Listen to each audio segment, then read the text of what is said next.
Again, everyone, I'm Ellen Weinberg, and I am joined by the Commissioner of Hockey East, Joe Bertagna, and thanks for joining us. I know it's been an emotional week for Hockey East, and seeing one of your players, in Joe Exeter, and getting injured in such an unfortunate incident. I know you were over at the hospital today. Can you tell us about his update and the spirit of the parents? Yeah, I had a chance to meet Mrs. Exeter, and as people had told me, she's a pretty strong woman, and Chris Serino was over there. He's been there almost all the time. I think he took a break tonight to see his son play for Saugus High School. But they did want to say to the people, I said, if I had a chance, whether through the messages board or on television, they've gotten so many emails, so many cards. They don't know how to thank people, particularly from the University of New Hampshire and University of Maine fans. I think the friends groups of those schools had sent out some notices, so they did want to pass that along, their thanks. Has there been any change in his health? I think we leave those questions to the people at Merrimack, as when two or three people apart try to explain these things, but I think it's still a time for people to keep him in their thoughts. Our best wishes go out to him. It's been an exciting weekend here so far. The first game, boy, was that exciting. This one, it was barn burner in the second period, a shootout.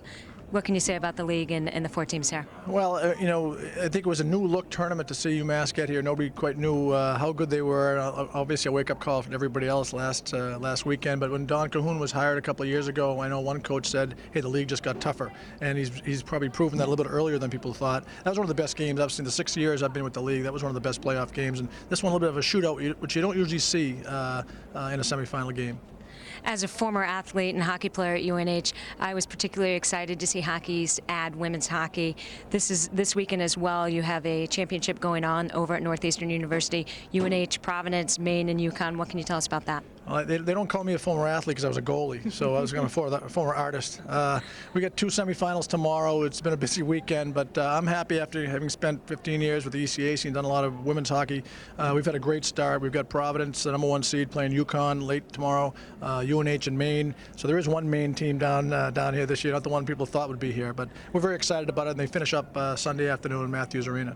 When you talk about one Maine team in here, you mentioned the women's team, but the men's team, we look at the national picture in Hockey East, it's pretty much guaranteed you're going to get 4 teams in. Now, UMass was the other dark horse if they would have won the early game, but Providence could be a 5th seed as well. They could get in as 5th team in Hockey East, but it says a lot about this conference that you're insured 4 teams. Yeah, we're hoping that some scores go their way, Providence gets in. We've always said that the strength of our league, not just the teams at the top, but the teams at the bottom, and like tonight's first game where number 6 team really presses UNH, and we think maybe between the WCHA and ourselves we may have as many as 10 teams, so we're waiting. We have a little time off because of a quirk in the schedule, but they'll find out in a couple of weeks. Well, your 6th season as a Commissioner of Hockey East. Congratulations on another successful season. Thanks for joining us. Thank you. My pleasure.